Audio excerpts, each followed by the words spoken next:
वंदन। गुरुदेव, मैं एक प्रश्न लेकर के आई हूँ। गुरुदेव, मेरा ये प्रश्न है कि हम पूजा में बैठते हैं, तो जैसे हम पूजा करने के लिए बैठे तो हम पूजा भगवान के जैसे तस्वीर को देखते हैं और अपने आँखों में बसाने का, हृदय में उतारने की जैसे करते हैं कोशिश, लेकिन हमारा मन जो है यहाँ वहाँ भटकने लगता है, तो कहीं ना कहीं हमारी पूजा भंग हो जाती है। तो पूजा में मन नहीं लगता, तो उसके लिए हम क्या करें? बहुत अच्छा प्रश्न है कि पूजा में मन कैसे लगे। जी। अब पूजा, ये बात है कि आप पूजा किसका कर रही हैं, है ना। पूजा भक्ति वाला भी है, पूजा कुछ लोगों का नाम भी है आज के ज़माने में, है ना। और पूजा हम किसका कर रहे हैं। आप जैसे किसी तस्वीर को कह रही हैं, तो तस्वीर सामने रखा है और उसको देखने के बाद आपका मन नहीं लगता पूजा करने का। तो मेरे साधक भाइयों, body is my temple, soul is my God. शरीर हमारा मंदिर है, आत्म चेतना हमारा भगवान है। आप अपने शरीर के अंदर उस भगवान की छवि को क्यों प्रकट नहीं करते। जिस छवि को मैं पेंट करके बना रहा हूँ, एक पेंटर कलाकार बनाता है, फिर उसको प्रेस से प्रिंट करा के फिर सामने रखते, फिर हम उसमें भाव उत्पन्न करते हैं और उस भाव को उत्पन्न करने के बाद हम क्या करते हैं, उस छवि को हम अंदर उतारते हैं। तो कहाँ से उतारते हो छवि आप लोग?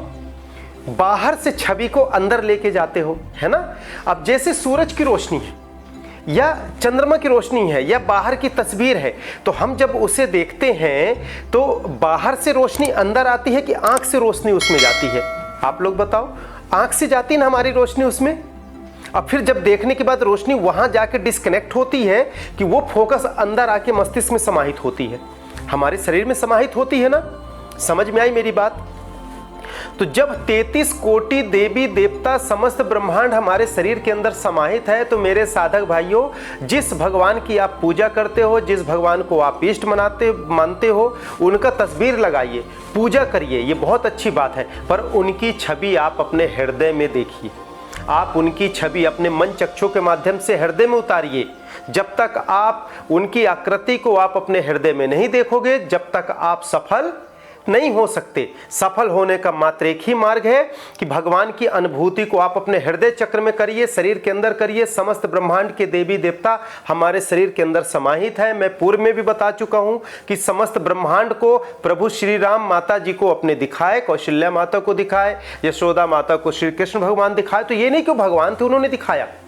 उन्होंने हर ग्रंथ में मानव जीवन में जब आए, इस 5 तत्व काया को धारण करके पूर्ण ब्रह्म थे और उन्होंने जितनी भी लीला की, तो लीला करने के पीछे उनका एक ही सारांश था कि आने वाले कल में इस तरह की स्थितियां निर्मित होगी। तो हम हर मानव प्राणी, भटका हुआ मानव प्राणी, मेरे इस जीवन चक्र से और मेरे जीवन की इस लीला से, योग लीला से समझ सके कि ऐसी ऐसी मुसीबत आएगी तो हमें कैसे जीना है, कैसे जीवन में उतारना है और कैसे हमें जीवन में रहना है और समाज में हमको कैसे अपने आप को स्थिर रखना है।